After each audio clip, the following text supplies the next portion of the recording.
leaders in NRL Supercoach are incoming. Bringing you the ultimate insight to help you win your leagues and climb up the rankings. You're now listening to the Insight NRL Show with your hosts, Brain, Mattrix, and Whisperer.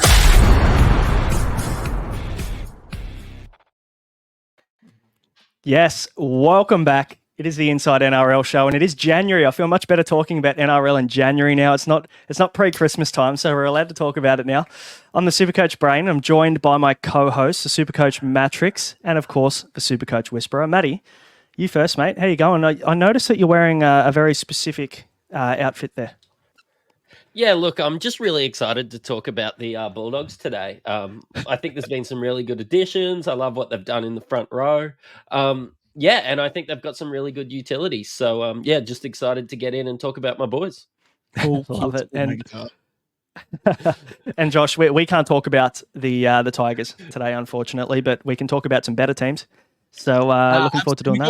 You can also talk about some worse teams in who Matty mentioned as well. So that's ridiculous. But no, as you said, January, it makes you feel a little bit better about talking about Supercoach. I know that you boys obviously have a lot on your plates with the fantasy world, and our group chat was very one-sided before Christmas. So it's good that it's now flowing three ways. Yeah, that's right. Yeah, and speaking of, what do you think Matty, about Gary Clark? Whisperer, I just want to know what you think about Gary Clark gut punching Aaron Baines the other day. Great. It's great for content. Similar to Ja Morant, giving up the gun signs, or one game back into his 25 game suspension. So it's great content. They found a way to spin that into a different story as well, which is outstanding. But Josh just mentioned that we've been busy doing other stuff. Matty, you're doing NBL Supercoach at the moment. You're running the Insight NBL show. How's that all going? Yeah, we've been doing really well. Our community team, which everyone votes for on our Discord every week, is about 115th. I was top 12 in Supercoach last week. Pretty excited, despite Josh's pot shots that NBL Supercoach isn't a Supercoach sport. Look, everybody's been getting around NBL in its first year, and I've also been doing the NBA fantasy content. We do a weekly plug on Sundays. I nearly said over here in Australia. Everybody's Australian listening to the rugby league one. But on Sundays, and then we've been doing a weekly one with Herbie on Wednesdays. How's your BBL content been going? Yeah, it's good. We're right in the thick of the season at the moment, BBL, and it just doesn't stop. Like, you get your Christmas holidays and stuff, and then you've got cricket on every night, which is great. But then you realise 2 days later there's a new round coming up for Supercoach, and you've got to look forward to trades and all that kind of stuff. So we're a bit like you. You mentioned the Discord, the community team that you guys vote on. The BBL community team is 185th at the moment out of 50,000 teams. So it must be something to do with the community. Maybe they need to run the podcast and not us. They're doing pretty well.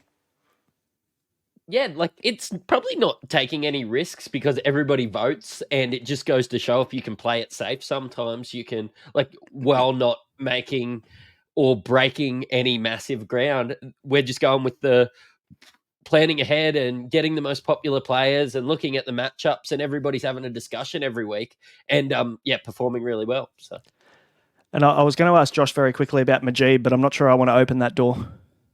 No, we'll be here for 3 hours. No, BBL's great. I mean, all jokes aside, I think good content creation for new sports like NBL is obviously great for the game. Play pool will increase. Don't expect tremendous turnout year one, but as exposure to the sport happens, it gets better and better. We saw that with BBL. I didn't expect BBL to really take off in terms of a cricket fantasy aspect in year one, and now we have multiple content creators out there, so it's definitely beneficial. Despite how poor my side is going, it's always fun to have that continual action as well. But our bread and butter is obviously NRL.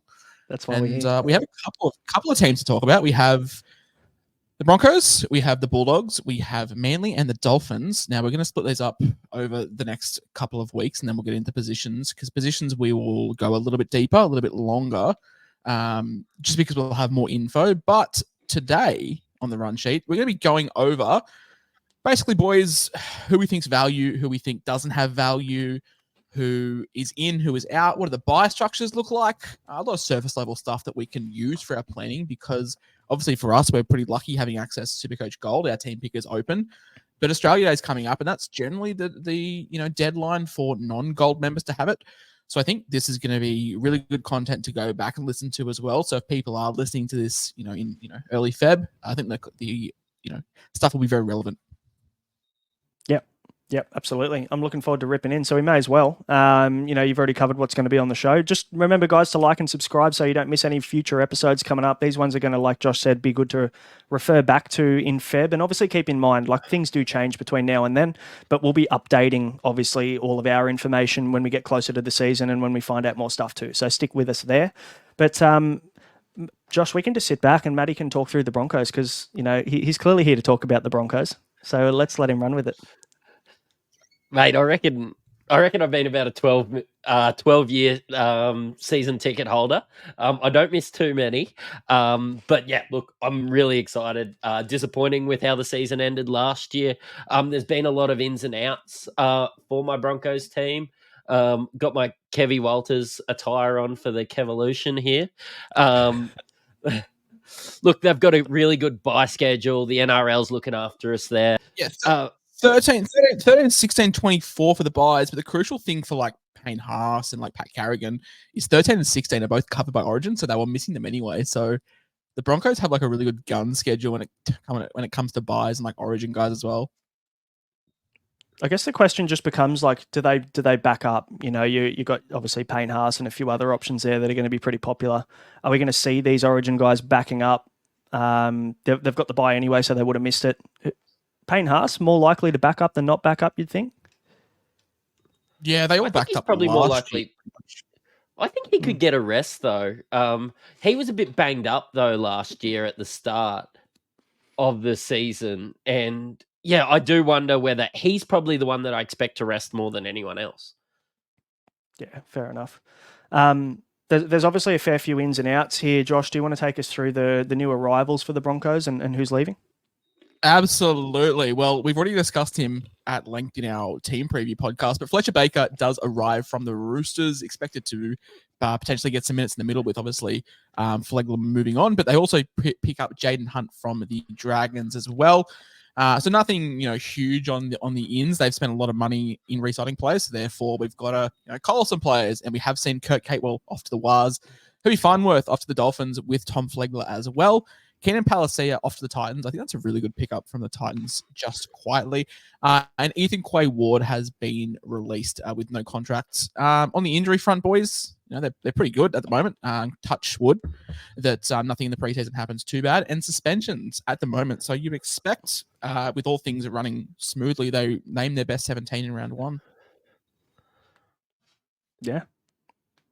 I think for me, when you see a team that has no injuries and no suspensions, I kind of look at them and go, well, obviously they don't work hard enough and they're quite boring. So I don't know. What do you think, Matty? Well, in the preseason, there hasn't been too much opportunity for injuries. We did start our preseason a bit later than everyone, going as deep as we did. But yeah, the first game's being in Vegas. We'll be wanting to win those ones. Like, I'm excited about the ins from a cheapie standpoint. I really like it. Like the guys that have left, like and probably mid-range guys too. But we've seen Piakura play really well. Can he fill in that Kurt Capel spot? For 400K, I'm willing to take a punt on it. Fletcher Baker, 300K, going to be playing the Tom Flegler role. Do I think that he's as good as Tom Flegler? No. But for 300K, that's somebody I'm willing to go. I generally, as a rule, don't go too many of my own team, so that they can only let me down once. But yeah, look, this is a year. Like, look, the Broncos are all invited to my final getaway at my funeral, so that they can let me down one more time. So, but I really think that they can have a good run at it again this year. Thoughts on the cheap options, Josh? Yeah, I think we touched on them enough. I think Tom Flegler is a guy who falls under the bracket of really good footy player, kind of mid Supercoach option. just because the minutes were never there for him. I do want to see how he goes at the Dolphins, and we'll touch on him later. But obviously, yeah, Fletcher Baker's hyped up for a reason. If he does get that Flegler role, even if it's 40 minutes at 1.1 ppm, that's still a lot of value. So yeah, I guess with the Broncos, with their options under 350k, which is I guess what we're going to call cheapies this year because the inflation has gone up. You've obviously got Fletcher Baker at 311k. We've already touched on him at length. You've also got Blake Moser, who I hate these kind of terms, but people are calling him the next Cam Smith. It's so much pressure to put on a kid, but Billy Walters doesn't set the world on fire. He's very serviceable, but he's no LimeWire, and people are looking at Moser as that at 238k. Obviously not going to be a round one option even off the bench. I wouldn't imagine we're getting a 40-40 split out of him and Walters, but definitely one to monitor. And Kobe Hetherington, today on Twitter, Mattrix, you mentioned that he could be a bit of an Adam Elliott vibes from 2021. He's priced at 298k. Obviously, the hype of the preseason is around Pat Carrigan and his potential shift into the front row. So, if that happens and we don't get Baker, but we get Kobe, so it's sort of a win-win for Supercoaches. We will get one of them, unless it, someone else, emerges and takes those minutes. But, yeah, in terms of the cheapie prospects, in terms of those, can I just say something about Blake Moser? I watched a few games of him playing Reggie's last year and didn't really impress me. Wasn't really setting the world on fire. Like, I expected to watch it, and again, hearing that sort of news of, again, I don't like it either, putting pressure on a kid like, the next Cam Smith or whatever. But I expect him to be a lot better with the reviews that I've heard about him, and probably didn't have the best reserve grade year last year or juniors year last year. I think that it could be a 2 or 3 years away yet. Yeah, I think with hookers it's hard. Like Harry Grant broke the mold when he went to the Tigers because he was just so young and so good that it's put a lot of expectations. Because you got to remember these guys are in the thick of it, and they're if they're playing 80 minutes, they're making 40 tackles a game. And for a kid of Moses' age, it's a very very hard thing to be in that front line for as long as it is. But I think he's definitely one to monitor. He gives me big Greg Marju vibes, how Marju was there or thereabouts for Supercoach for so long. It was that 1 year he actually exploded. So definitely one to monitor. Braino, we've got a couple of other categories. Now, it was hard to, a lot of these podcasts people do are who's the biggest traps? I'd much rather just look at who is going to have more regression, because there will be guns that have regression and it feels slack to call them traps. And I feel two of these guys, to call them traps in this list, are going to be stiff, and one of them may be controversial, but I'd much rather go with the term regression. And we're going to cap that at, say, 5 points, you reckon? Yeah, 5 points? What are we looking at this year? It's is it $10,000 to $12,000 per point or something like that if they're priced on at the moment? 10,200 a point, and that's to start with the magic number. So that's 50,000 overpriced. I think that's a good turn to look at. So who are some guys from the Broncos that potentially be, I wouldn't say not start with, but don't expect to see a healthy profit from them? Yeah, look, I think you make a pretty good point, and we've talked a lot about Dean Mariner. Initially, everyone was talking about him when he first came into the team last year, thinking, fuck, this guy's going to be the greatest option next year because he's only going to play a few games and he's going to be priced really nicely, sub 350k, and we can all pick him up and he's going to be the cheapie of the year. And we've then opened up the app and he's 569k, priced at nearly a 56. I don't know whether I love that. I think there's definitely, like we talked about in the team picker, there's going to be so many nice options, I think, that are going to start to rear their heads when we get closer to the season in the centre wing.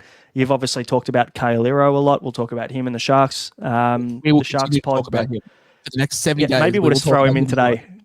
But I think he's probably priced himself out of the market initially for starters anyway. And look, let's just say he regresses a little bit like we predict, and he comes back down into that maybe sub 500, sub 400 mark. He could be someone to look at, because we know that his position in the side is pretty solidified for the Broncos now, isn't it? Yeah, look, and he is good. Is he better than Selwyn Cobbo good? Probably not. Is he better than Tony Staggs good? Probably not, in terms of a Supercoach aspect when they're on the right, and that's the attacking side. I mean, Staggs averaged, 52 last year? So to say that, Mariner's going to match and even better that, I think is chance. not a good take. And then for him to like match Cobbo, who averaged 59, to present even 4 points of value. I worry that people are going to be so caught up in like the last season being like, oh, he was so good and he should have been a Supercoach option, but like let's just pick him anyway, and that's not going to get you there too much. There's no value for money there, is there? Nah, Mattrix. Obviously, South Sydney shouldn't have let him go. He's been a great acquisition for you guys. But from a Supercoach aspect, last year, Adam Reynolds priced at a 65, which coincided with the Broncos having a great year. Coming in at 665K this year, obviously, Father Time's undefeated, blah, blah, blah. I just think he probably regresses back to under 60. I think that he probably does, and I'm maybe hoping for it. He's never been the best Supercoach player. Doesn't have the most Supercoach-friendly game. But I'm hoping he does sort of go into those sort of 500s. And then around that origin period, I don't expect him to miss a lot of time. Maybe he's somebody to carry. I don't expect him to play origin. I know that there was talk of it last year, and he was serviceable. Is a goal kicker. I expect Broncos to be scoring lots of points, so he's going to get a bump, and he's always going to have that safety net there. But I also like to, when I look at Adam Reynolds, think, hey, he is a bit older. They're going to be cautious with him earlier on in the season. If he does get niggles, he does get injured quite often. Look to where maybe the goal kicking is going to be going if Renault's down for a couple games. But also don't look at it being like, well, Adam Reynolds getting worse. I'd more look at it as Reece Walsh and Ezra Mann are getting better and getting more involved. So there's only so many touches of the footy that can go around until, those points do diminish. In saying that, though, Reece Walsh, obviously exceptional last year, was great at the Warriors, was very, very up and down for the Warriors, but like exceptional last year.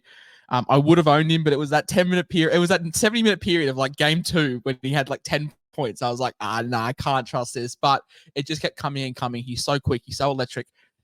Speed on a block play is just so uncomfortable for centers to defend, and like they're just backpedaling, and he's just so rapid. In saying that, priced at 79.6, which is 813K, which is a very, very hefty chunk of change.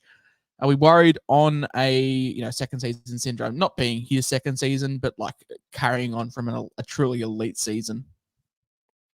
I might jump in and say I'm not quite 100% with you on this. I know that I think that 800K is probably what you're going to get in value more often than not from Reece Walsh. I think, and I said this a fair bit on the podcast last year, Reece Walsh is maybe one of 5 players that I'm genuinely scared not to own. And you just mentioned then he scores his points in clumps. He goes and does nothing for 50 minutes, and then he'll go a 15-minute period where he'll score 2 tries, 3 line breaks, 2 try assists, and he'll be on 110. And you just go, where did that come from? It's the highs and lows, isn't it? Like if you open your app and you see Payne Haas on a 70 and you don't own him, you're like, okay, cool. Like I can live with that. But if you open your app at the 65-minute mark and you see Reece Walsh on 8 points and you're sitting there going, how good is this? Like we faded him, and then you go eat whatever, you come back and he's on 112. You're like, what happened? Like what did I miss? Like it's the highs and lows, and that's Walsh is that. Also, yes, all these projections and under and overs direct your criticism at me because I was the one that did them. So the boys may push back, and that's fine. I just worry that 80 is just a lot of points, and teams now have a full season of film to watch on Walsh. And to add to that, we're also talking about Ryan Pappenhausen at 650K in comparison. Hopefully a fit Pappy, that's your decision. A lot of people are looking at Ponga because he was outstanding last year. He's 892K, I think he is. And people are more than happy to pay up 892K for Ponga, who is a very similar player to Reece Walsh. So again, you can't have both. So for me, I'd rather pick Ponga every day of the week and then go and have a look at Pappenhausen. It's a case of you may get 300 points out of the two of them, or you may get 35. It's just like, you want to play that game where it's just like it's a little bit up and down. So probably Reynolds, Mariner, and Walsh are the guys that I'm not keen on, just because I think personally they may be slightly overpriced. I think we can all agree that Walsh, you can take on this. But the other two guys, we're pretty happy to let go through to the keeper. But Supercoach early on, all about making your money, boosting that team value because you can trade out your mid-rangers to your guns.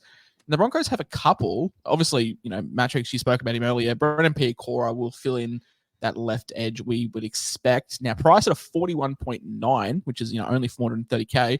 I think there were some stats going around that he averaged 62 when playing more than 60 minutes last year, which is like 20 points of value, which is like obscene. Must have. Oh, yours, like mate. must own. Must own, honestly. His He's PPM's used it good. already. We've gone early on the must-have tags.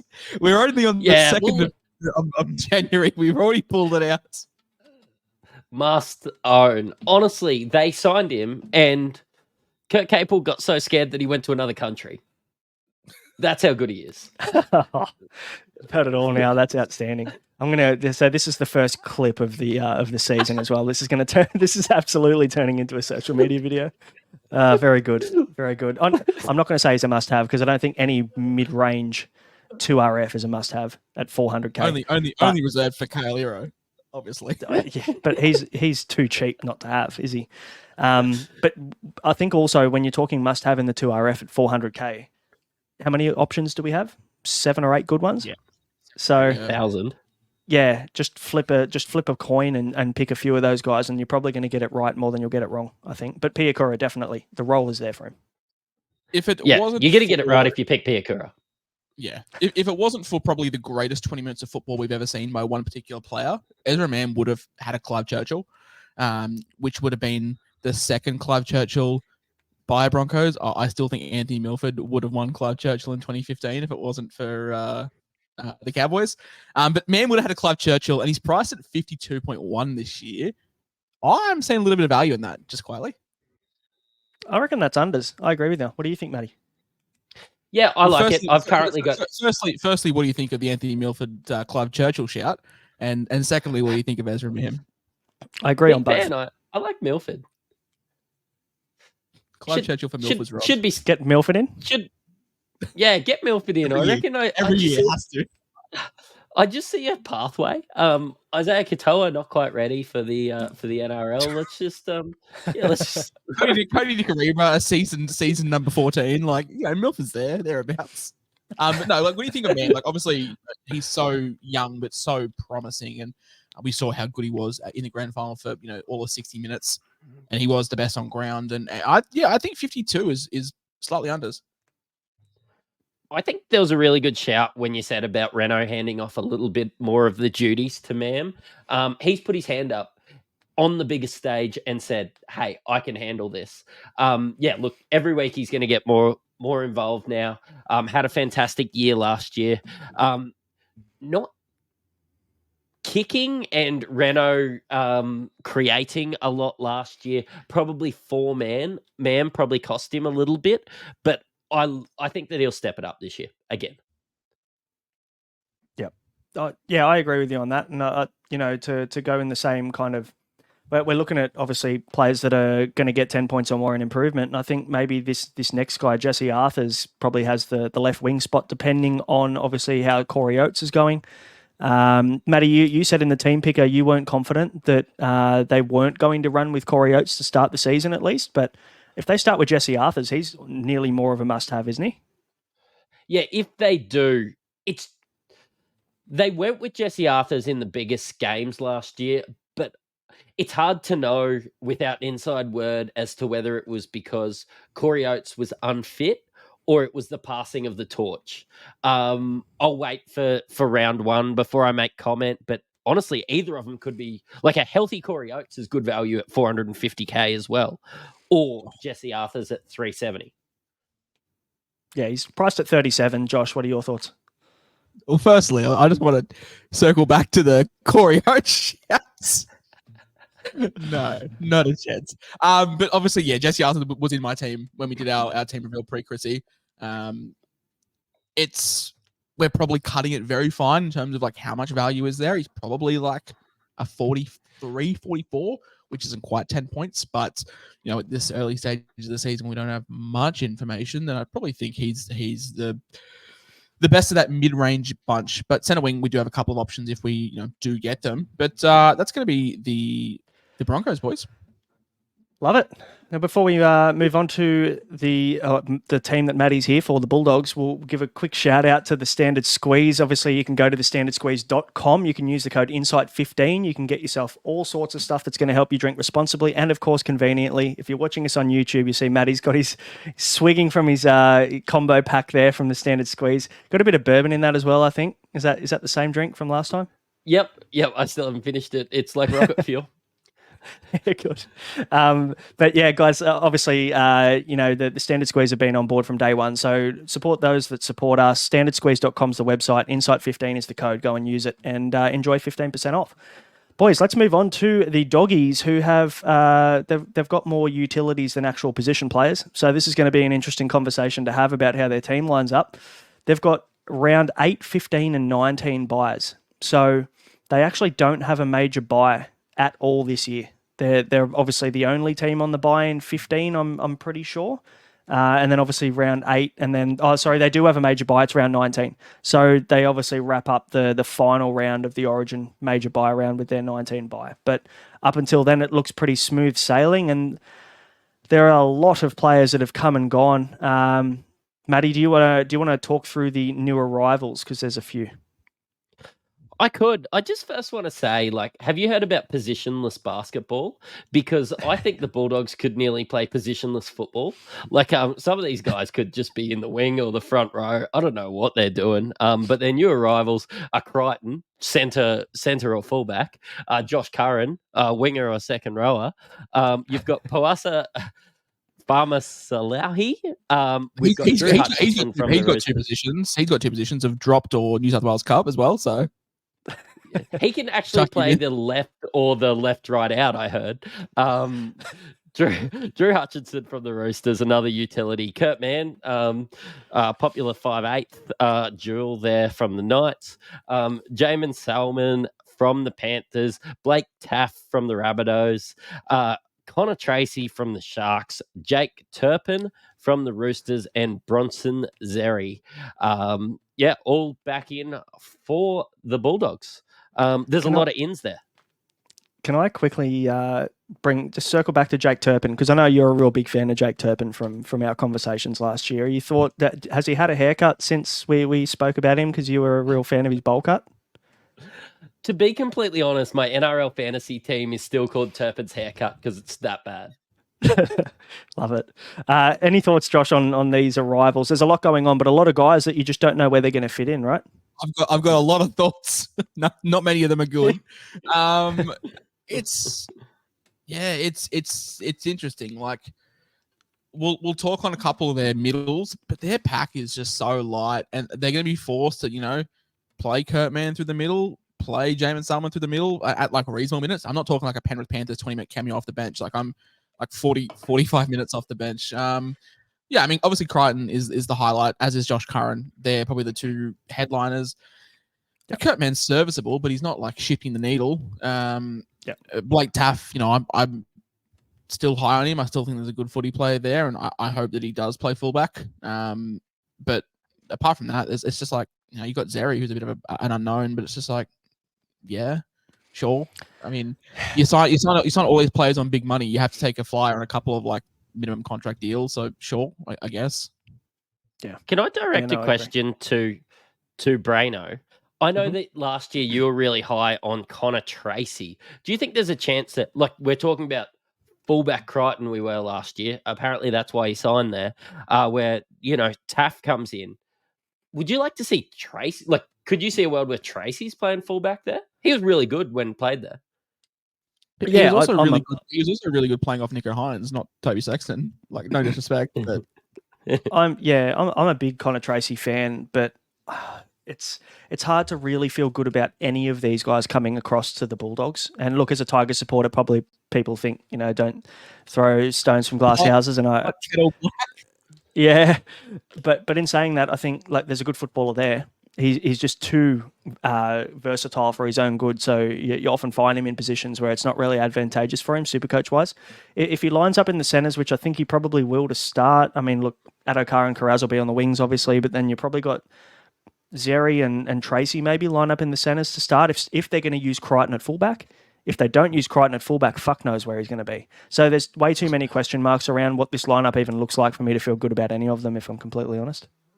This is what I worry about. It's like, yeah, it's nice to have all these players, but sometimes, like, people say, oh, it's a good headache to have, but sometimes too many is too much. Like, having maybe 2 or 3 good options in a position is great. Like, not 10. In saying that, they've had 10 players come in. That means they've got to, shift some deadwood. And boy, there's been a few. Paul Alamotti off to the Panthers, Jake Averillo to the Dolphins, Kyle Flanagan to the Dragons, Michael Gabriel to the Sharks, Corey Waddell to Manly, Brendan Clark has been released, Andrew Davey, Tavita Pangai Jr., and Josh Reynolds have all hung up the boots. Franklin Pele, Jaden Ockenbaugh, and Fa'amanu Brown off to Hull, and Luke Thompson back to Wigan. They've lost some players. Nothing major, I think, is going to break the team up. Pangai on his day, but his day was 2015. Josh Reynolds, sure. Luke Thompson's probably the biggest loss there. But we haven't seen a fit Luke Thompson for 2.5, 3 years. So yeah, I mean, I think they've done well to clear out a lot of the good, like the deadwood, like. So to be they brought fair in a lot of. To Jake Averillo, he was pretty good, I think, for the majority. I reckon sorry. he'll be good for the Dolphins. Yes, I did skip over Jake Averillo. He's probably the biggest loss. But apart from him, like you haven't lost much, I don't think. And we'll talk about Corey Waddell very soon. But going over to Manly, I think there's some opportunity there for him as well. So we'll save that for a little bit later. So a lot of losses. Now, when we're talking injuries, now we've got 2 pretty substantial ones, and this kind of leads back to the Connor Tracy conversation, because initially it was he's kind of done a calf or an ankle or whatever it was, but he's going to be okay come December and he'll get a full preseason in and we're confident he's going to be ready to go.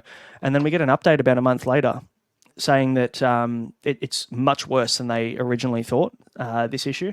And he did it obviously in the final training session at the Sharks, just as a thank you before going over to the Bulldogs. And now they're saying he won't be ready until after round 6. So that must be pretty substantial.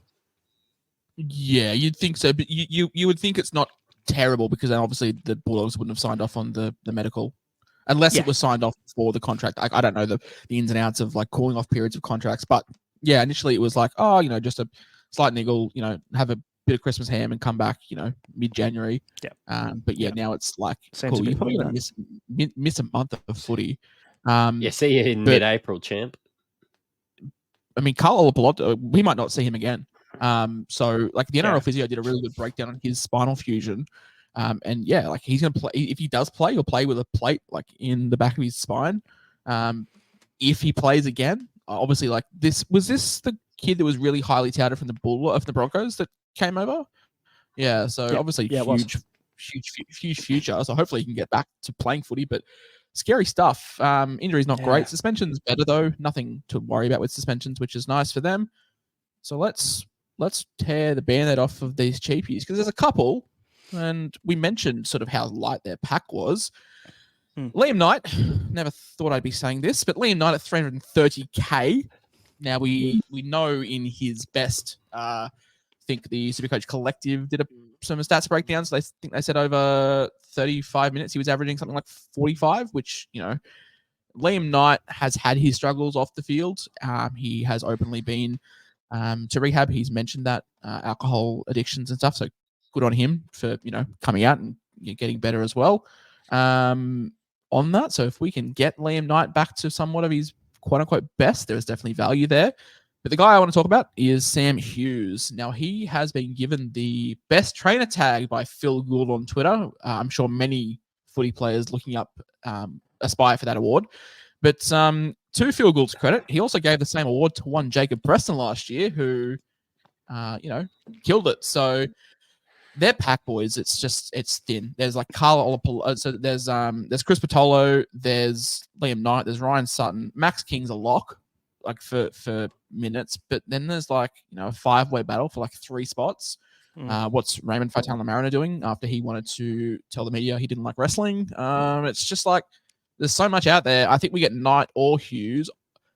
I would imagine Knight probably starts. I don't want to go making bold claims on this Bulldogs pack, but I would imagine it's something like Knight, Marnie, Max King. Yeah. Knight, Marnie, King, Kick out Preston, Curran. I would imagine starts, but I want to see, Liam Knight's, minutes somewhat in trials. We'll see how the productions are going. Yeah, I agree with that. Matty, any I thoughts think- on that? Yeah, I think more what you're saying is it's the 2nd of January and there is spots up for grabs. And I think who gets these starting spots, whether they be, 400K, whether they be 300K, whether they be absolute bottom dollar, they'll find their way into our teams. Like we talk about so many of these. In saying Yeah, that, go though, on. long-time followers of me would know I got a hard on for Ryan Sutton when Luke Thompson went down last year, and that went down like a lead balloon. So I'm going to be a little bit more cautious picking my Bulldogs middles this year because I had about 11 of the pricks last year, and they all did nothing. So I'm going to be more reserved. I just think we're looking at adding some of these roosters, these second row forward blokes, and they can't all have that position too. I think that I'm gonna have one of these Bulldogs save 100 or 150K from a Josh Wong or a Tupanua, and at least one of these guys are going to find their way into my team, and I'm going to use that 100K elsewhere, whether it be from a Caesar to an Ezra Mam or something like that. Should be really good. So Yeah. But you say that, and at the end of February, Max King goes down for 12 weeks, and you're like, well, do we run Hughes and Knight? It's going to happen. Look, there's every chance that happens too. I'll be with you there, boys. I'll be with you there. Jackson Tapine, I feel like we've been speaking about him for like 3 years, and Bulldogs fans love him. He's been through a couple of coaches and hasn't gotten the game time. Like he's got it off the bench every now and then, but like the talk that I hear from Bulldogs fans is he's like, the bee's knees. But where does he fit in? Because Curran's been bought and Curran's great. Obviously Preston was unreal and Kickow's on $7 million a year. He's not going anywhere. So it's like, where does Tapine fit in? And I want to see what happens with him because, Bulldogs fans, for what they say, he's so talented. So maybe he looks for an opportunity elsewhere. He could do. I don't see him fitting into this starting 17 personally. I mean, the bench probably could change a lot, but probably Chris Patolo and Ryan Sutton probably are on the bench, I guess. It's pretty safe to say. And then where's Kurt Mann going to be? Probably play utility off the bench as well. Then we've still got Blake Taff we haven't been able to fit in here. If Connor Tracy isn't ready to start the season, do we see Blake Taff at fullback, Crichton at centre? Do we see Blake Taff he's not big enough to play in the centres, I don't think. So there's a lot of moving pieces, but I think the two forwards that are pretty solid on the bench are going to be Patolo and Sutton, and then the rest, like Matty said, it's up for grabs this preseason.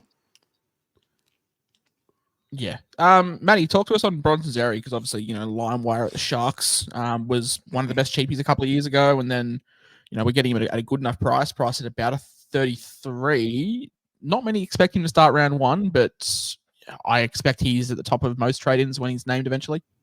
Mm-hmm. Yeah, again, like you don't need to get him in for starters. You need to listen to Tin List Tuesday and then get him in when he started. Because I think 345's a really good price for somebody of this talent.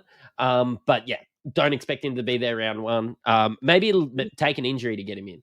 I'm not sure. Well, what do we do if for whatever reason he plays like okay in the trials, like doesn't kill it from an eye point, but Serraldo's had enough and he names in round 1? Do you wait? Like obviously we're going to get 2 weeks to look at him before price rise. Do you trust the pedigree, or do you are scared of the ring rust and do you wait 2 weeks? I think I have to wait because it's the Bulldogs. If let's say Bronson Xerri went over to the Broncos, or he went to the Panthers, or he went to a top 8, even a top 8 team, you'd probably feel a little bit better about it, depending on the halves and how much good ball he's going to get out in the centres as well. Like, is he going to get good early ball so he can do the damage we know that he can do one-on-one? Or is he going to get stuck with those real late fucking hospital passes at centre and do a lot of tap-on shit and not get the benefit from it? So, I would watch him. I'm definitely not someone who's going to jump on him from day one. Even if he does start in the centres, I'd want to watch for a couple of weeks, and then no harm, no foul. I grab him before the price rise if he blows up.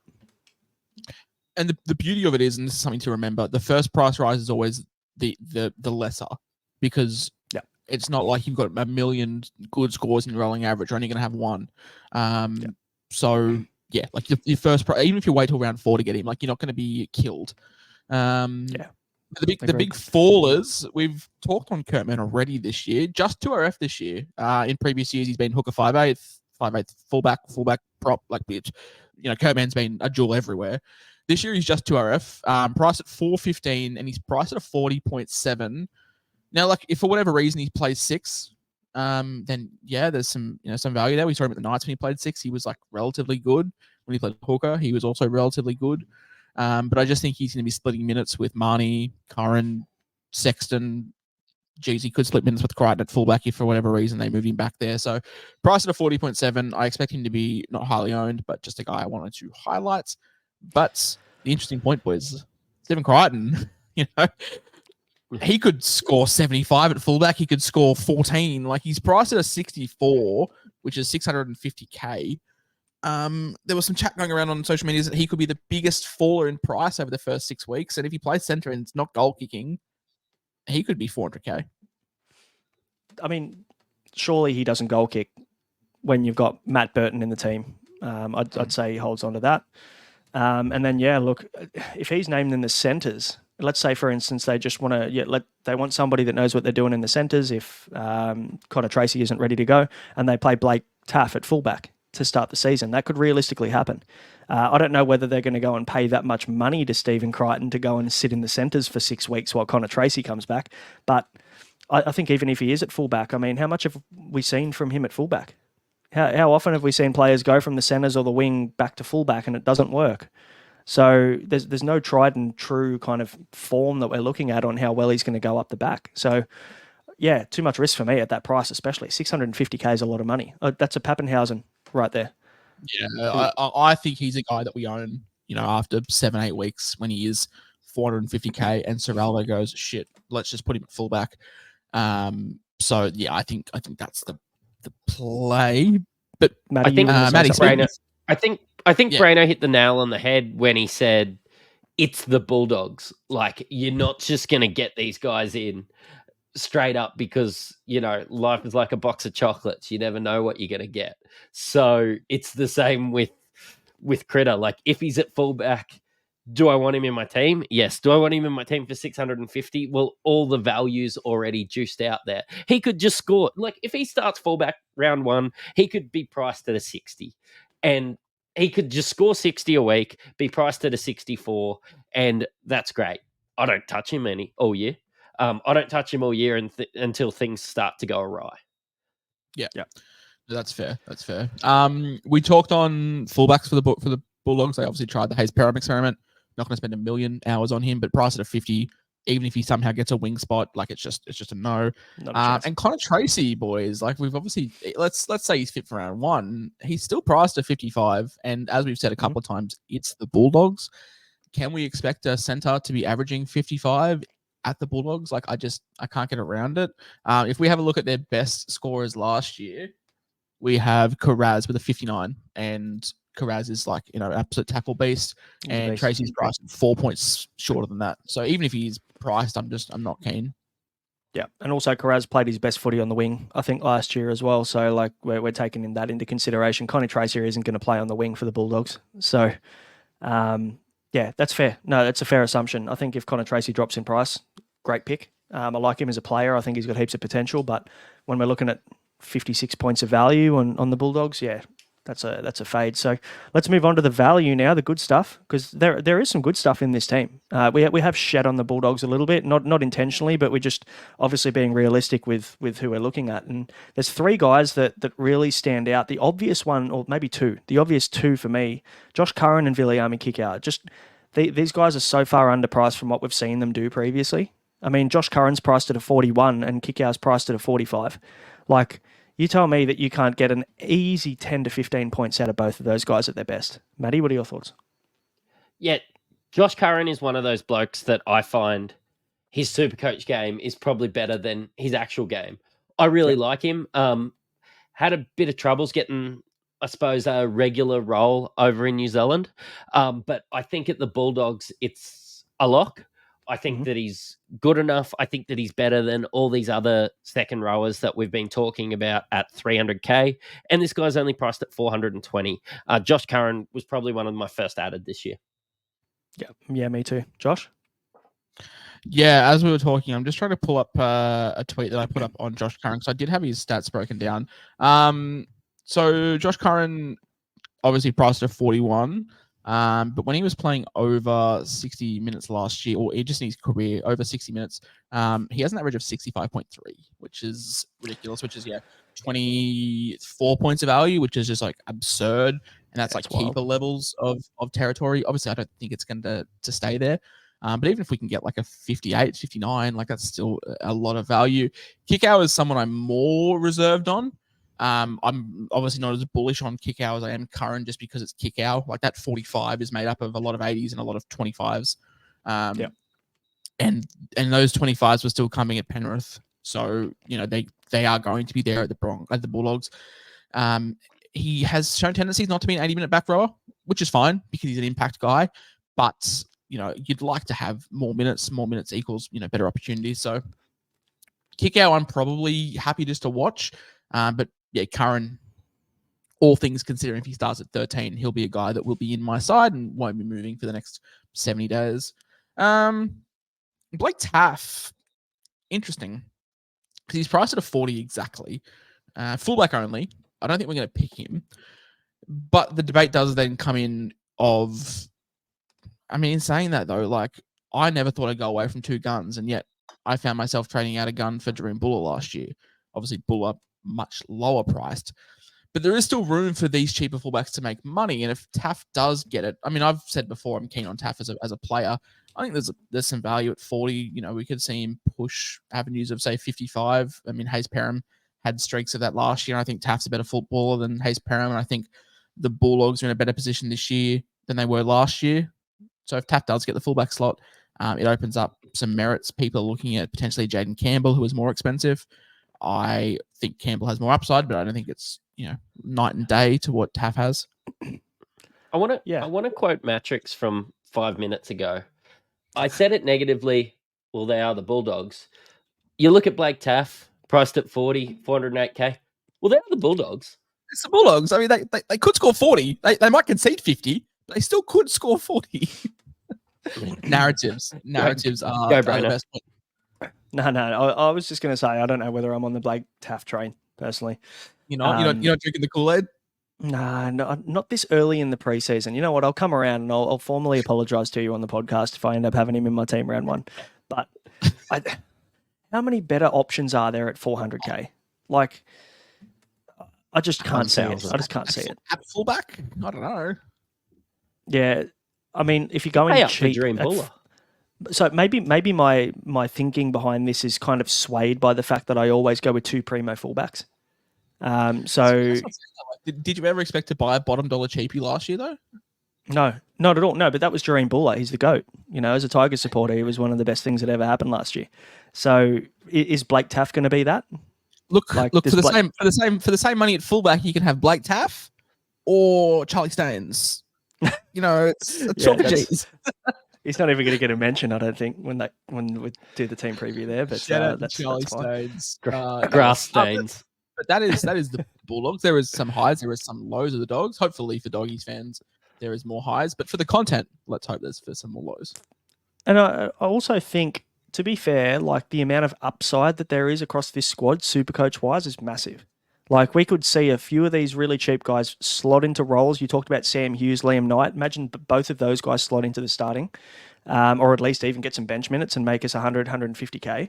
And then you're looking at Stephen Crichton, who might drop, and we can pick him up nice and cheap. And then, Curran and Kickow are destructive, and we talked about how good they are. Like, there's so much value across this squad if it all pans out. Exactly. I think I had the exact same conversations last year about how bad the Bulldogs were, and I wasted what I counted was 9 trades on Bulldogs assets last year. So, they are still there. They are. The team was bad last year. People didn't average high. There is value this year, and we talked about early on being value heavy. But yeah, never say never. Mm-hmm. Like Taff, Charlie Staines. It's a debate to have. They're the Charlotte Hornets of the NRL. So, at least you didn't say the Pistons. Guys, let's move on. But before we do, we'll move on to the Dolphins soon. But thanks to Ryan from Astute Newstead for supporting the show. And for anybody who's wondering what the best bank is, or maybe if your current rates are too high, maybe you're wondering if you can afford your next dream home, you don't have to worry anymore. You can talk to our good friend Ryan from Astute Newstead, who can give you confidential lending assistance with no obligations attached at all. The best part is if you contact him and let us know that we sent you, he'll do it for free. And you don't have to get pigeonholed into one lender either. He's got 50 lenders on panel. And, Brian also offers personal vehicle and business loans as well if it isn't just residential that you're looking into. So you can contact him via email, ryanh@eganwealth.com, and you can use the code INSIGHT to let him know we sent you, or just go over to his Instagram, Ryan Astute Newstead. Boys, let's dive into the Finns. And, Maddie, we both probably should formally apologise to the Dolphins fans because the amount of shit that we hung on them in the preseason, probably like nearly most podcasters, we weren't very optimistic about. I'm say, don't just pigeonhole you two boys there. I was also there. I think it was tough because we were going on so many unknowns and we're going on a new squad. But from what they showed last year, they were relatively good at certain times, and I think they've made some pretty good signings really to start the year. Do you want to kick off buys, Josh, and we'll move into ins and outs? Well, they play all three major buys, which is huge. Beautiful. I know there's a lot of Raystone fans out there that'll be looking at seeing what value they can eke out of him. Is he dual? But what was that? Is he dual again this year? Probably. He's everything. But no, look, in all seriousness, they have no buy. They have no major buys, which is great. But they do have a buy in round 3 to contend with. I know from memory they have a brilliant early draw. So if you can get past that round 3 draw, that round 3 buy, there is plenty of value there. But yes, buys in rounds 3, 14, and 18. So they do cover 13 or what is it? 13, 16, 19, which are the 3 major ones, which is great. So I'd be seeing a bit of Jermaine Sarko resurgence in the middle part of the year. That would be lovely. I had him in my team picker from the last week or whenever we recorded. He's very expensive. Is he still there now? He's still there.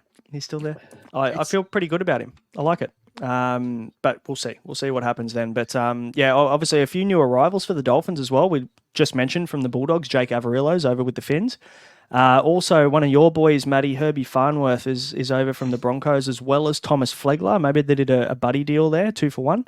And we've got Oren Keeley from the Knights as well, comes over to the Dolphins. Now, obviously the talking point is Thomas Flegler from a Supercoach perspective. We've kind of touched on him a fair bit, so I'm not quite sure how much depth we need to go into with him again. But, Herbie Farnworth, is there any love there for him? Because I know you're a big Herbie fan, Matty. I am, but I don't know the quality of ball is going to be there that he got last year to warrant his current price. I do wonder if he is a guy that'll work into it. Maybe he's somebody that will drop in cash a little bit. But yeah, look at $630K. I don't want centre Herbie Farm. Let's call him Dolphin Farmworth. I don't want him. Fair call. Yeah, I think he's probably at value at best. It sucks though. I mean, it sucks that Hammer had such a good season because when Herbie was named, everyone's like, "Oh man, Herbie at fullback's gonna be unreal." And then Hammer just killed it, and now Hammer's a bona fide fullback, and Herbie's just gonna play in the centers. So I'm not keen on Averillo, not keen on Furby, not keen on Herbie. But yeah, Flagler definitely has some upside. I think he is the mid-range front row forward if you're going, that 400 to 500 range. So he is the guy, and Oren Keeley, I think, will just be on a development contract as well. So not much to talk about there. However, I think they've had a brilliant offseason. Like they've brought in 3 really good guys, and they haven't lost anyone major. They've lost Herman SASA to Hull. They've lost Pawasa Famasuli to the Bulldogs, as we mentioned before. And one of the most unforgettable stints in the NRL I can imagine, Oliver Gildart back to Hull Rovers. Obviously, Braino and I, big Tigers fans. When he signed for us, we were down bad. We were desperate. And I was like, man, England International, let's go. We're on. I was so pumped about that. And that just did not work. Redcliffe Dolphins alumni, Oliver Gildart. So gone but never forgotten. Put him in the Sam Tompkins bin. Yes. You're right. Let's talk injuries because there's probably more. Sorry, go. You wrote these, so I just want to make sure that you read them out. I don't want Mattrix or I getting cancelled. I'm writing them. Yep. I did the injuries and suspensions. So if anybody has any issues, come and hit me up. So at the moment, what we know is Ray Stone has a toe issue. He should be ready for preseason. So that's the word right now. Connolly Lemuelu, he's got a knee issue. He'll be ready for preseason as well. So Ray Stone a little bit later into the preseason challenge, but Lemuelu will have a full preseason. Jeremy Marshall-King obviously had that shoulder issue last year. I think he had surgery in the off-season to get that sorted, but he'll be ready for the preseason challenge. Kenny Bromwich has a calf issue. He'll also be ready for the preseason challenge. Branko Lee, is he permanently injured? I wanted to leave this next one for last because it's the best. But Branko Lee, I don't know whether... Are we going to see any more football from Branko Lee at this point? Maybe in group 43, third grade. That's probably it. Poor bloke could do a hammy in the 3rd minute. In Origin winner. Yeah. Origin winner Branko Lee, remember? Put some respect on the name. More of an Eldrick fan myself. But, it's very well publicised that Valence Tavare, he went on a boot camp. He got sent away by Wayne Bennett because he came back to pre-season very overweight. I think it was 22 kilos overweight or something where they wanted him to be. So does that count as an injury? Does being overweight count as an injured player? In saying that, apparently he has trained it down. There's no houses to train down, but he's trained it down. Apparently he's dropped like 8 kilos or something in like a week, which surely has. You're in the fitness space, like that has to just be all water. Sure, like that's a G up. Like 8 kilos in a week. Like what, they just give you some laps and you shit it out. They've seen him. Obviously, we've seen ads with Valence Tafare eating KFC out of a bucket, right? So he's obviously done that pretty much permanently for the last 4 or 5 months. So as soon as you stop doing that, usually naturally things will, you're going to drop some water weight due to the less carbs in your intake. I won't get too PT on everyone, but I'm sure he's had less carbs. Do you know after that Uncle Wayne had to go back to his 20-year-old Apple Macintosh and Google what the word thick meant? THICC. Yeah. Yes, I reckon someone put in the group chat, geez, VT Dub's looking thick with 2 C's, and then Wayne would have gone, THICK? Question mark? Yeah, hang on a sec. You're going to boot camp, pal. Peach emoji. It wasn't Herbie. Anyway. He was training at Red Hill. So, those are the injuries. Obviously, there's Jeremy Marshall-King's a relevant one. Lemuelu was great last year. Ray Stone will probably do a utility role. Kenny Bromwich will probably play a pretty big role, but not Supercoach wise. And VT Dub, I don't know whether I want to go there again. I went there last year and he was in and out of the team just due to his defensive deficiencies, and that was a concern. So hopefully he fixes them up in the preseason. But otherwise, not really anything Supercoach relevant. And there's no suspensions either. And I'm going to throw this one back to you, Josh, because you wrote the cheapie prospect notes and you're telling me that there is not one player under 350k that you like in this team. No, I don't think so. I will go back and just double check. But I think, I scoured through high and low and I couldn't find too much that I really had any interest in. It feels like it's a team that's been constructed with a lot of mid players, which is fine. Like it does a job in the NRL, but for the Supercoach, it didn't really present as much value. Jack Bostock played some footy last year. He was a name. You're a fucking liar. You're a fucking liar. Anthony Milford's 320k. Clive Churchill robbed. I knew I forgot someone. I knew, I did all these notes. I knew one of them had to slip through the cracks. So yes, of course the MILF. But apart from the MILF, who obviously is there or thereabouts, no. Like I think it just goes hand in hand with their recruitment process. It was like a lot of veteran guys who we know what they are. They've always been a 40 to 45 point scorer. They present no value. They present no flaw. They're not traps. They're not values. They're just guys. They're just you and Aitken. Like that's just what they are, and that's cool. It's just for Supercoach, it's terrible. Yeah, and you mentioned also, they did really well in the off season. It's because they had however many million in the cap when they were trying to get Munster and couldn't sign anybody, so they had a heap of cap left over. They've gone Munster, and got Averillo. They were linked with probably Cleary. Mary Fowler probably was there or thereabouts. I feel like they were linked with everyone. I mean, and you got Averillo, Farnsworth, and Flegler coming across for nothing, basically. So they had the money to spend. They also get an extra, I think it's for another year, they also get an extra 30%, I think, in their cap space to spend as a expansion team. So they threw a lot of money at like your Herbies and your Fleglers. A big chunk, and then that will come out of the cap in a couple of years too when they retire. So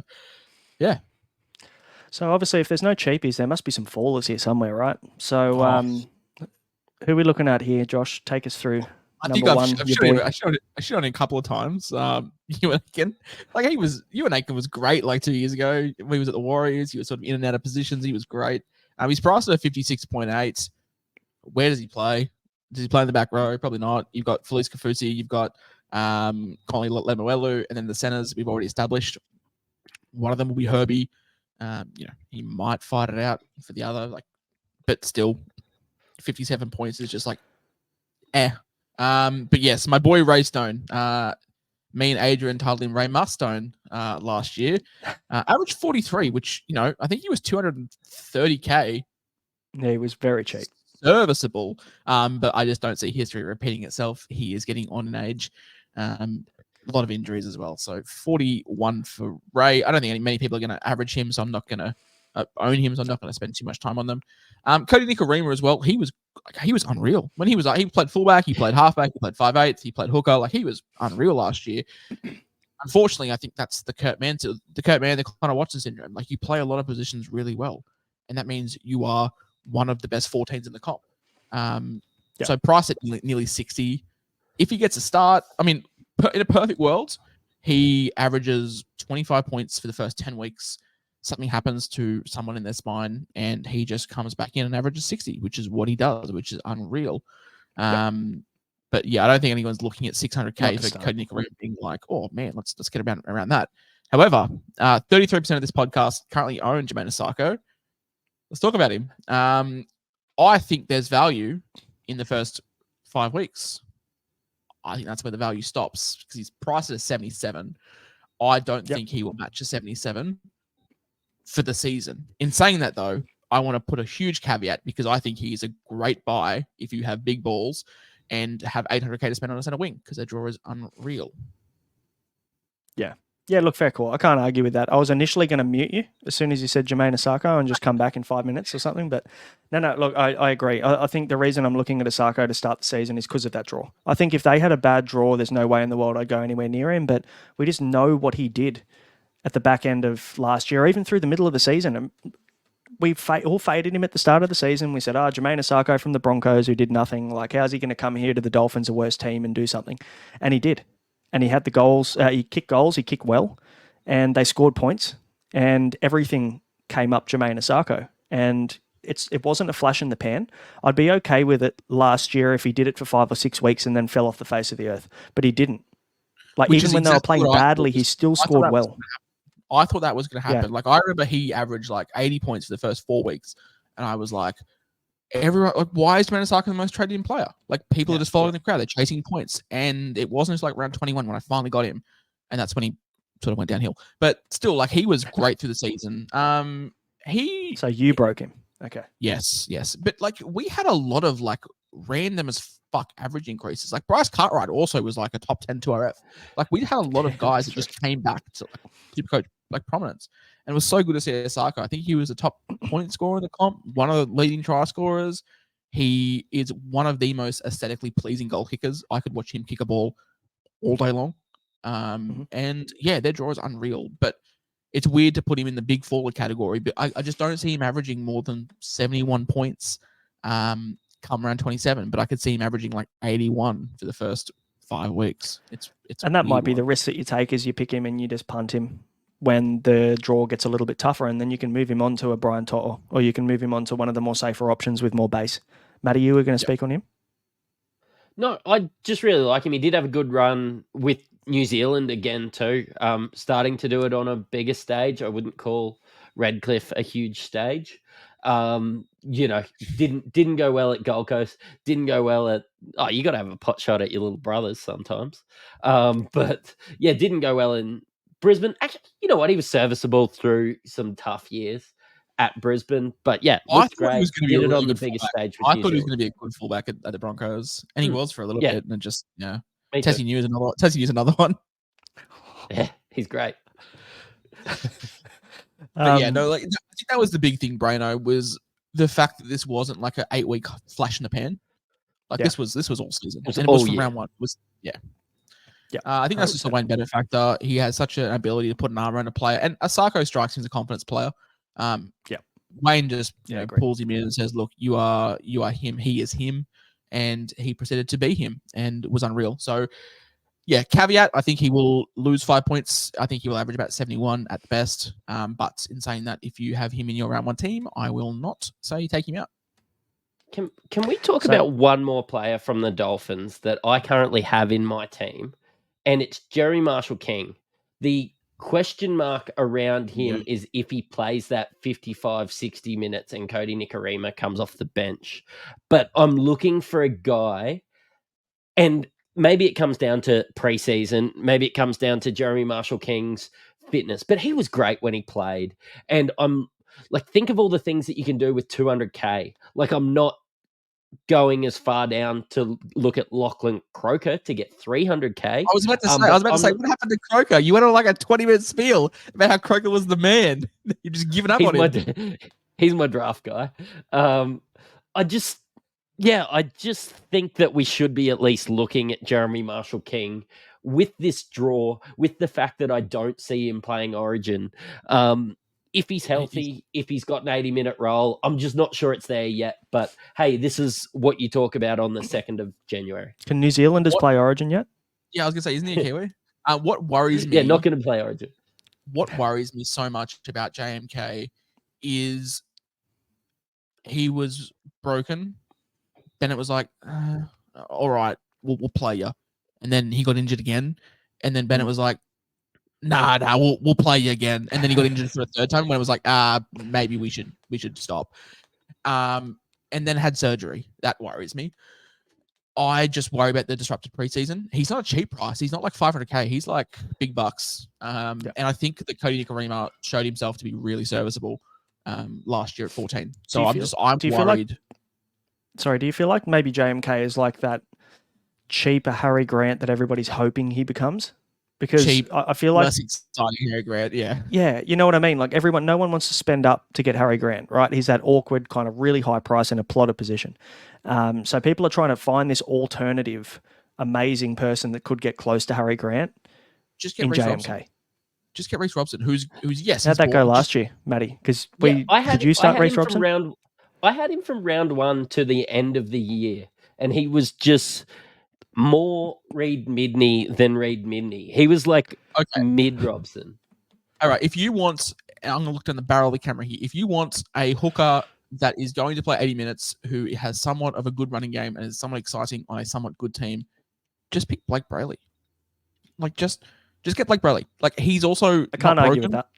He's also much better for the vibes in your team. If you're picking like a attractive man team, you're gonna have Ryan Madison, you're gonna have Pat Carrigan, you're probably gonna have Blake Brayley. But yeah, like I don't know, I'm just not keen on Jeremy Marshall-King at all. Like the off-season surgery, the continual injuries, the fact that Cody Nikorima is one of the best 14s in the comp. I'm just You obviously missed Cam McInnes as well in your most attractive man's team. Oh, captain. Sorry, I just assumed that we're just picking him from the bat. Like that's fair. That's okay. That's the JMK debate for me. I'd love to be proven wrong because hooker is shit, and the more options we have, fantastic. I'm just not that guy on JMK. I know that a few other big prominent Supercoach creators are. You won't find it from me, unfortunately. I won't bat in the JMK camp. That's cool. Mate, let's talk about people that you will bat in their camp. 10 points of improvement here with these guys. Look, can we skip past Flegler? I feel like we've kind of beaten that drum to death. It's an obvious pick. Yeah. Let's move on to your other one, though, because this is interesting. I'm keen to hear your interest. First season jitters. Like, it can't get any worse for him. Like, man, the problem with him was he wasn't just bad, but he was, like, good enough that we were like, all right, one more week, and then I'll get rid of him. And then someone will get a HIA. Yeah. And then someone will get suspended. And you're like, shit. It's around 24. Isaiah Katoa has made 30K. And you're like, God damn it. Do you remember that one time that he got a 40? That was a good time. That was good. And you're sitting there watching and good. I have never cheered for a force dropout in my life. But like he rolled in one last year and I was like, yes, 4 points. But last year was very much like 2020 or 2021 Lachlan Ilias when we were like, oh man, we got a cheapie halfback. This is unreal. Sam Walker was a cheapie halfback and he was the best. And then we're stuck with them. He's just a Ben Murdoch with Silla. But it's yeah. it's more of a case of like, shit, it can't get any worse. Like, can he push up to a 42? Which I hopefully. Yeah, your deep dive on the fact that it can't get any worse doesn't really fill me with too much confidence with him. I'll probably fade him. I don't know whether you've talked me into it. I'm not gonna. If you send me a team, if you send me a team and I see Isaiah Katoa there, I'm not gonna be like, oh fuck yeah, man, let's ride or die together, baby. Like, no, but like there's some value, sure. And I mean, if you just play draft, these guys, like, there is still value here for draft players because most players that play draft just look at averages. So if you're like, shit, I need a fourth bench option, Isaiah Katoa maybe can average 45 and I'll get him on the waivers or, something like that. So, yeah. I know you haven't made your team name yet, Josh, and if it's not something to do with Isaiah Katoa, I'm going to be very disappointed. We need another cult hero. We had Cody Ramsey, Adam Elliott. Maybe it is time for Isaiah Katoa. It's Aiden Caesar. Yeah, it might be. Caesar salad coming in. We've got one more team to cover, guys. Before we do, we'll give a shout out to Bonus Bank, one of our great sponsors. And obviously, Bonus Bank is Australia's #1 matched betting site and match betting in Australia's most profitable side hustle. So you can take advantage of bookmaker bonus bets and promotions to make a risk-free and tax-free income every single week. So you can go to bonusbank.com.au and you can get 25% off your first month of a premium subscription by using the code INSIGHT. And you can go on average, Bonus Bank members are making up to $2,500 in the first 2 months. Low risk, or risk-free if you follow all the tutorials they give you. So go and use the code bonusbank.com.au. Let's move on to the Manly Sea Eagles. Shout out to Phil, big Manly Sea Eagles and big Insight Fantasy Sports fan. We love Phil. Big Whisperer fan as well, Phil. Big Whisperer fan, absolutely. Let's talk about the buys here now. They've obviously got round 13, which is the first major buy. So they've got a free run in terms of games all the way up to the first major buy, which is handy. Then they've got a buy in round 17 and then round 22. So it is a bit of a cluster, isn't it? Like when we're looking at getting Manly's players in, you're probably looking at the early portion of the season and then you're probably trying to get off them until maybe the run home, right? Am I right, Josh? Yeah, I mean, it kills Turbo, it kills Cherry Evans. That's probably it for the Origin guys because they're going to miss 13. They have to back up 14. They're going to miss 16 because they play Origin, and they miss 17. Yep. So, your Origin guys are pretty heavily affected here. But they've had a little bit of transaction in the free agent market, Mattrix. Yeah, look, remember when they merged with Norths and they were the Northern Eagles for a little while? I'm half expecting them to be called the Western Suburbs Eagles after this because they've went and got Luke Brooks, Itasi James, and Tommy Talau, all from the Tigers. They've just been fishing out there in the West. I don't know what if there's too many creeks out there, but we don't have many good out there. We don't have many good players, but the good ones that we have, why not go after them rather than these three? Other than Tommy Talau, he doesn't strike me as a needle mover. Yeah, I tell you what, he could be in your team by the start, going by some of your calls on the last one. But we'll go we'll go with Bailey Hodgson from the Knights, Jackson Paulo from the Roosters, and Corey Waddell from the Bulldogs are the outs. Latu Fainu, Samuel Fainu, both to the Tigers. I wonder if there's been some collusion there. Morgan Harper to the Eels. Do you remember many years ago when there were the West Magpies and they merged with the West Tigers?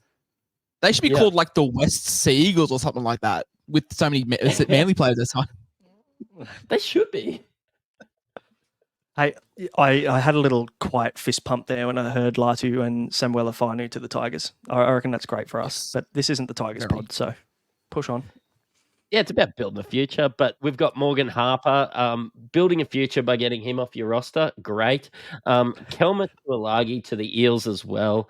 Sean Kepi to the Rabbitohs and KO Weeks to the Raiders. Look, are we going to delve into any of these guys or do we want to start heading into the injuries? I'm sure the Insight members would love our thoughts on Morgan Harper and Kelma Tuilagi and how much of an effect this has on LeBron's legacy. Like what? Like these are great. Like apart from the Fainu brothers, getting rid of Morgan Harper and Tuilagi is like top tier echelon of like off-season moves. Good Yeah. off season. Yeah, Sean Kepi, I can absolutely. take a lead. Sean Kepi is an experienced middle. He can do a job at most clubs. I think he is fine. Teo Weeks, obviously, you've got a powerhouse 5'8" in Luke Brooks. Like, how are you going to get a game in front of him and Josh Schuster? Like, but obviously the Fanny brothers leaving is huge. But Yeah, there's just no agreed. pathway for them, unfortunately. Kalma Tuolangi is that guy now that, maybe you've been involved in recruitment in the past with your jobs. You open up a resume and you just see that they've had 6 different jobs in the last 3 years. That's Kalma Tuolangi.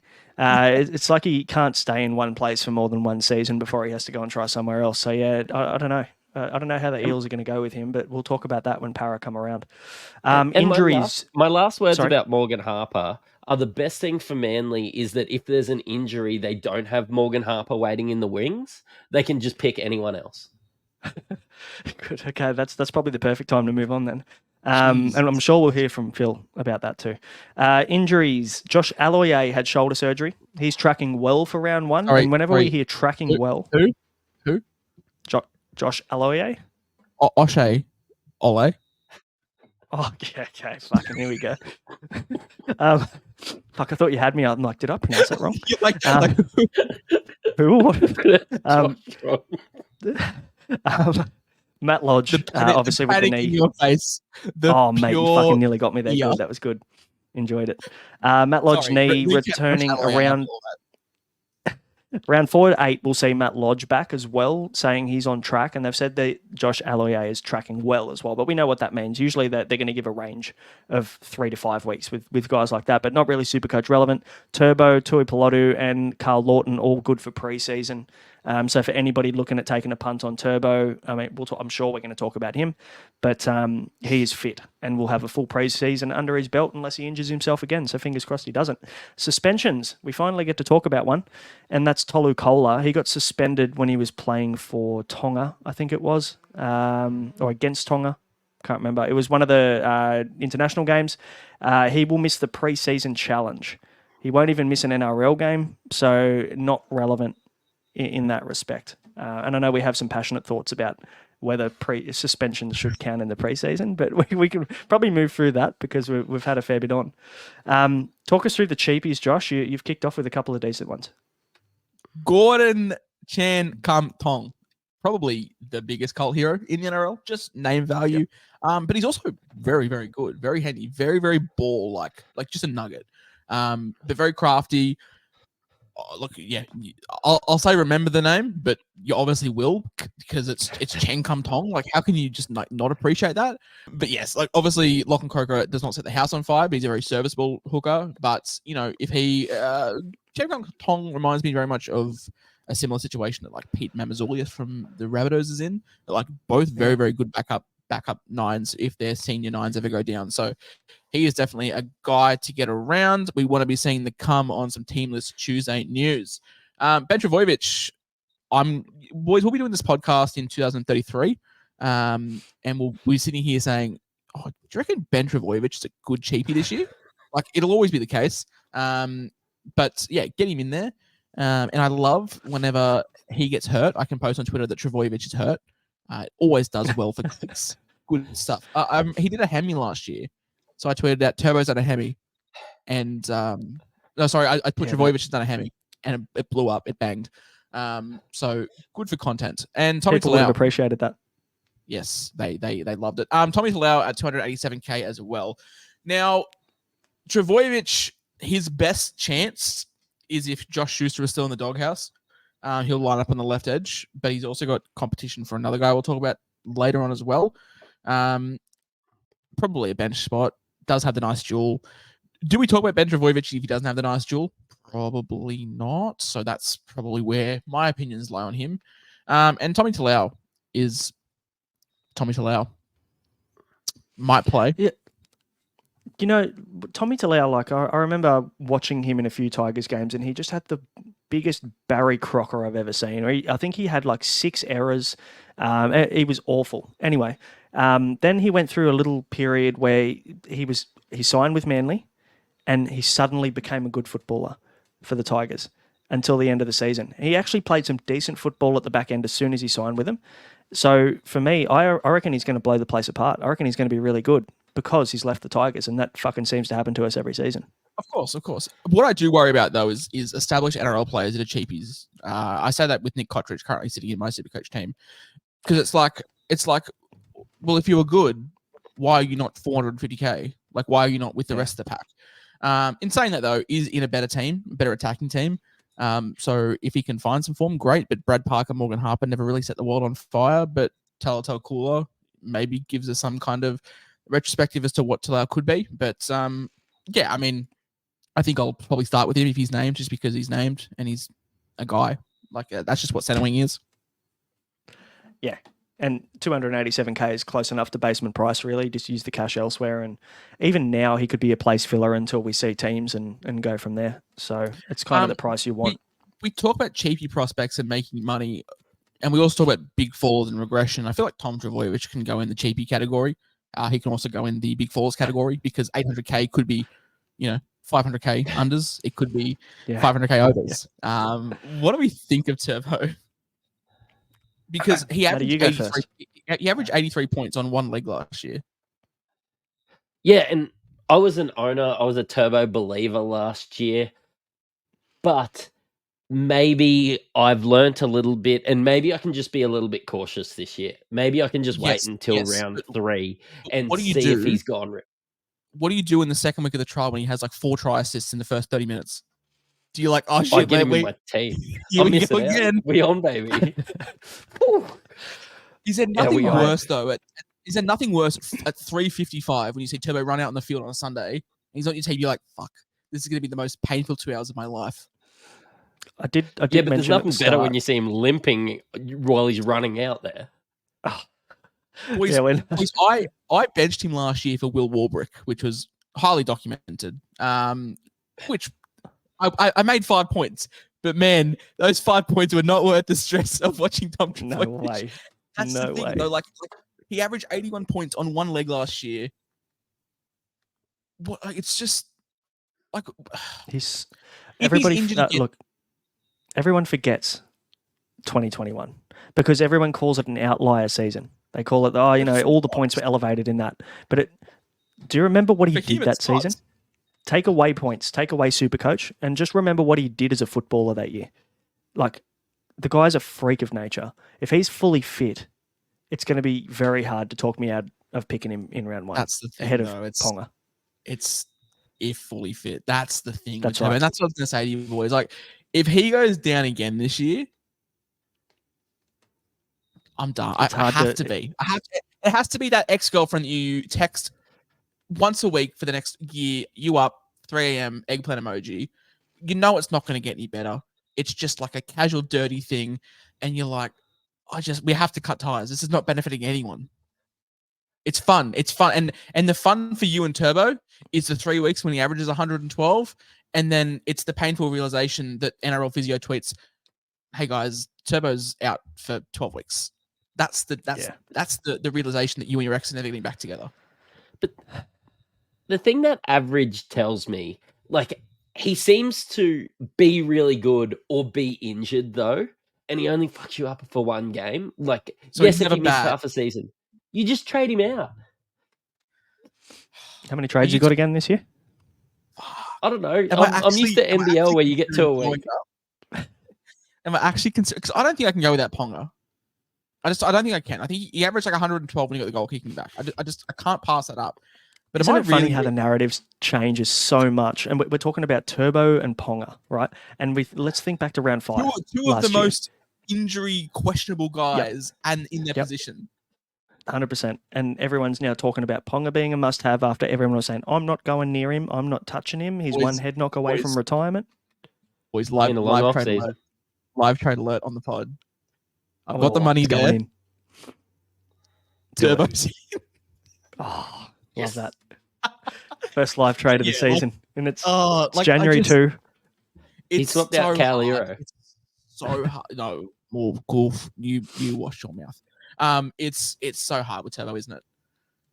That's the thing. Like, it is what it is. Anyway, let's digress. Let's talk about some more spine partners. Daly Cherry Evans.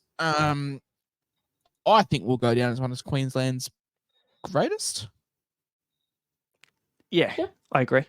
Yeah, cool. Yep. Let's get that out of the way. Is he better than Alfie? I don't know, man. Questionable.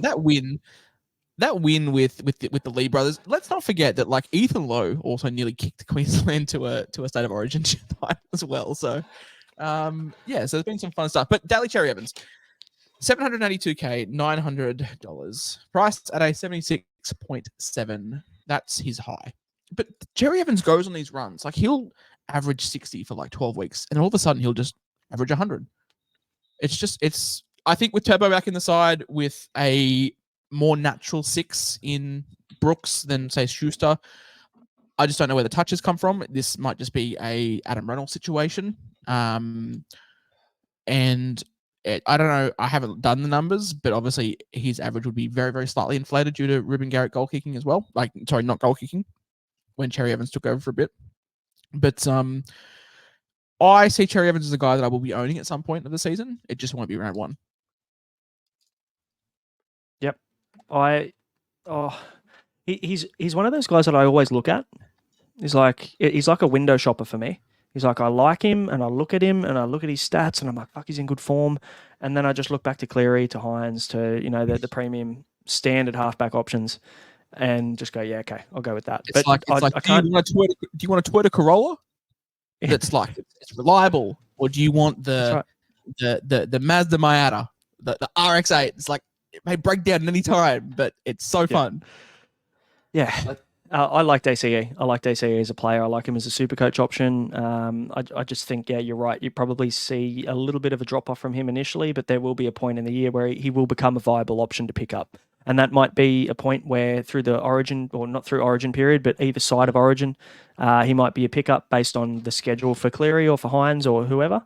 Or if Aiden Caesar at 900K, maybe he becomes a point where we cash him out. I'll tell you what it is. It's always round 19, round 20 when people are ranked like 3,000. They're like, fuck, I need a pod. Yeah. Who do I get? DCA, he'll do. And he always delivers. Yeah, he's the ultimate pod halfback, for sure. I have found every year I've went to get Daly Cherry Evans, I've like looked around and there's been like a Jerome Hughes, obviously doesn't play Origin. I got him Mitchell Moses last year. Didn't think he'd play Origin. Ended up playing Origin. Should have just went with Daly Cherry Evans. So that ruined me there. Is there nothing worse than when you're doing your buy planning and then just like Freddie just goes, you know what? I'm just going to pick a guy that shouldn't be picked, and your plans are ruined. Hudson Young. There is nothing. I was going to say Hudson Young, ring a bell. Oh, I was praying it wasn't Ryan Madison last year. Clint Gutherson. Yes. Yeah. There were lots. There were lots. Do we want to talk? Oh, do you boys want to talk about Luke Brooks at all, or are you just leaving the floor to me? 560K for Luke Brooks. I mean, look, as a Tiger supporter, obviously, like that we had frustrations with the way that he played last year. So that it's no secret that he struggled a bit last year through periods. But fuck, he's got so much upside too. Like, I feel like there's every chance, though, that he might start slow. And then maybe he goes on a run through the middle of the year or something like that when DCE's out and he takes over and he does a bit more. But there's no way in the world I'm paying 560. I wouldn't pay 460K for Luke Brooks, let alone 560. There's this narrative at the moment that he's going to be this amazing player now that he's gone, and he's going to be next to Daly Cherry Evans and he's going to unlock him and all this. I don't see it, personally. All right. So I want it on the record that Luke Brooks is a good signing. From an NRL standpoint, he is a great signing. I think on my podcast back in 2019, 2020, I said Luke Brooks should go to Manly. And this is when Gerbo was like good, because I was like, he will have a good 9, a good 13, a good 7, a good 1. He will be a good complementary guy. He is not the guy. We've worked that out from 10 years of footy. Like, he's not him. He will be great at Manly. He is priced at 55. Kieran Foran in his 2021 season, when Turbo was at his best, averaged 44. Like, I understand. And Kieran Foran was 28 at the time. A very, very similar age. Kieran Foran, a good runner of the football. Very, very similar to Luke Brooks. Luke Brooks is, at best, the third option in this attack. You can argue fourth if you think Lachlan Croker takes touches. I do not understand this narrative one bit. He is severely overpriced. Just because, but he's going to hit Turbo. Cool. Turbo's going to hit Saab. He's going to hit Cooler. He's going to hit, I was going to say Morgan Harper, but, Tommy Talau when we all own him. Like Turbo, yes, Brooks will benefit off the tries that Turbo scores. Is he going to score 2 tries a game? Probably not. Is Luke Brooks going to be the one dictating play when they're 20 out on the 5th tackle? No. Like, Brooks is a good defender. He might make 20 tackles a game. There's 20 points. But then you're relying on, 35 points of attack? I just don't see that being consistent.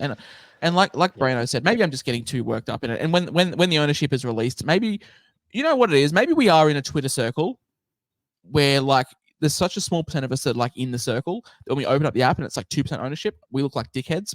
But, like, the chat that we're seeing is just like, Brooks is going to be great. He will be great from a 40 standpoint. From a Supercoach standpoint, I would rather not pay someone 55 average. That's the third option. Like, hang on. I just want to quickly, just live on air, I just want to quickly look at something. I want to look at Jerome Luai and what he is priced at. Because he is the second option. And LAU? I don't know. My filters are all out, that's why. But Luai, so LUA, he is priced at a 57.9. If you had to hitch your wagon to a 5/8, would you rather pick Jerome Luai, who is 40k more in the best side we've ever seen, or Luke Brooks, who has shown for the last 10 years he is fine? Yeah, that's a no-brainer. And that I'm not trying to sit and Phil, I know you're listening. I'm not hating on Luke Brooks because Luke Brooks, he was great for us. He was a really good servant. It just wasn't the right time. Luke Brooks could have been anything. Like, I generally still believe Luke Brooks could have been a great footballer if he was in any other side but the Tigers. Yeah. Wrong place, wrong time for him. Fine. He is fine. He is not going to be this 65-point magnificent guy that people are touting. Look, again, like, I know you're not trying to be negative, but a positive thing with Luke Brooks, I will own Luke Brooks this year in draft. I absolutely love a halfback 5/8 in draft that you're taking in the 5th round. We know that we're hardcore classic players, so I like to pick those different guys that you would never really touch in draft in classic. And Luke Brooks is one of those guys that I can see myself in the 5th round picking somebody like that. I took Jacko Hastings last year with halfback 5/8 dual and was really serviceable. And I think Luke Brooks will be the same in draft. Yeah, I agree with you. Yeah, for classic, he's not an option. And look, if Isaiah Katoa obviously is taken in the 4th round, then you just take Luke Brooks in the 5th, and you just have to put up with that. That's fine. 4th, jeez, I'm just slept on. Boys, let's move on to the best value. One real standout option we talked about at the start of the podcast, come across to Manly this year, is Corey Waddell. Josh, he's a little bit of your poster boy, so you can run with it. Is he? Yep. Are we giving me that mantle now? Poster boy. Yep. Yeah. Yep. Corey Waddell fan. Look, he's priced at a 48. I think he can be upwards of 60 if he gets minutes. We saw Ethan Bullymore. No disrespect to Ethan Bullymore, but Corey Waddell is a better footballer than Ethan Bullymore. And Ethan Bullymore had some good attacking upside. His work rate was iffy, but Waddell has a better work rate. He's just such a plain footballer that's some excitement machines like Turbo, like Cherry Evans, like Cooler, like hell, even Brooks. Like, these guys that run the footy know that Waddell's not going to get in their way, which is what I fear with Schuster being 2RF at the left edge. Look, I think Schuster does get named because he's on, starting money. I think he'll have the preseason to prove himself, and he will eventually probably start, which could be great for Supercoach. Because Waddell, off the bench, getting, maybe 30 average, comes down. Sorry, I was bringing up some water. Schuster inevitably does Schuster things, and Waddell comes in. If he's named at round 1, yeah, I'm tempted. But he's probably a guy that I will be looking at picking up mid-season, just because out of the 48 options that we have at 400k at 2RF, he's probably ranked 48th. But at 300k or 320k when he comes down, absolutely, I'm all over him. He'll be a great enabler to, moving on a cash cow. But yeah, Corey Waddell, I think, offers a lot of value when he gets to start eventually. Yeah. I don't know whether we see him even... do we see him in the starting 17 to start?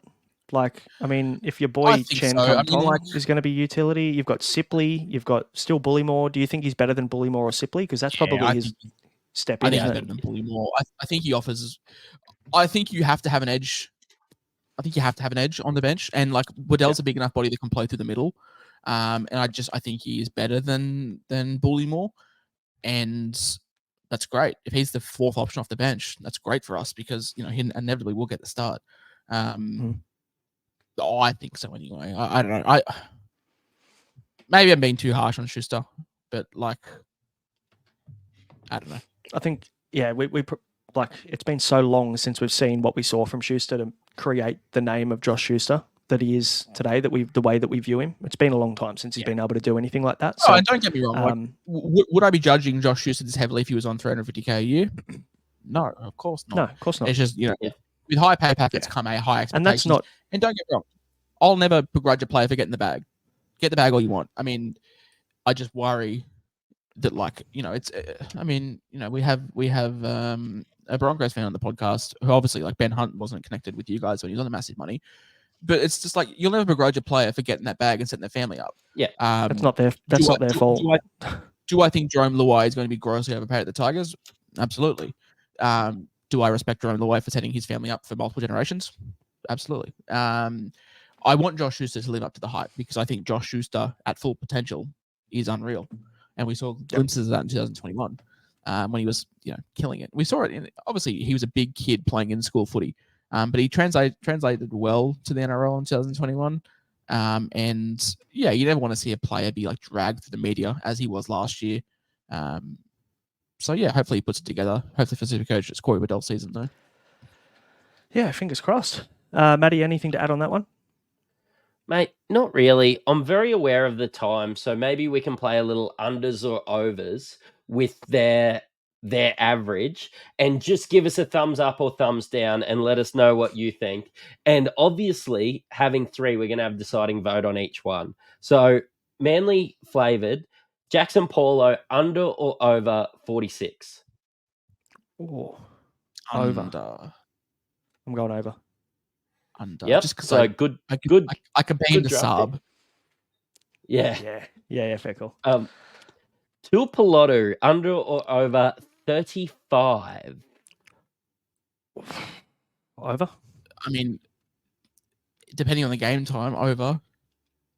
Yep. Because Starting probably wing. doesn't start. You reckon he starts? He's injured to start, so I don't even know. Even still, like, what is their I think best? he does. What does their best backline look like? Saab on one wing, Cooler in the centers, and then the other spot Then is. Are they going to persist with Garrick at centre? Tuipulotu on the wing? That's the question. But what do they put Paulo for? Yeah. Yep. It's weird. It's And then you got Paulo. Talau I don't as know well. if Tuipulotu gets it. Yeah. Either way, That's I the think case, obviously I now. think his season average will be over 34, but his games played might be like under 3. Gerbo 53. Father time? No.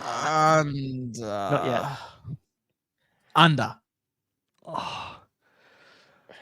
I'm going to say over, just because I want to, because he's a good player.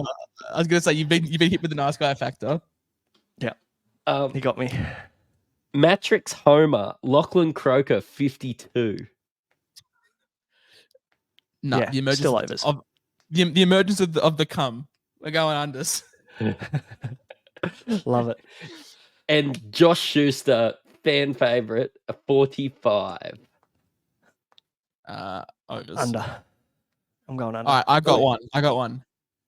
T. Travojevic, 92.5. Under. Under. Only because I've just traded him in. We should actually probably continue that on other team previews, I reckon. That was good. That was good. fun. That was But guys, that brings us to the end. We've covered 4 teams. We've gone through the first 4. We'll obviously continue to bring the next, how's me maths, 13 teams. We'll keep working our way through them in the next 3 pods. If you haven't yet, please hit subscribe. Please hit like. Obviously, if you're listening to us on audio, hit that follow button as well. We'll continue to come to you every week for the next 3 weeks or so. And then once we hit that Australia Day marker and Supercoach opens up for everybody, we'll be starting to ramp things up a little bit, and we'll be going deep into positions and a few more team reveals and a lot of other cool stuff that we've got planned. So stay tuned for that. Thanks for joining me, boys. It's been a pleasure. And guys, thanks for watching and listening. We will see you next week for the next episode. Catch you then. Cheerio.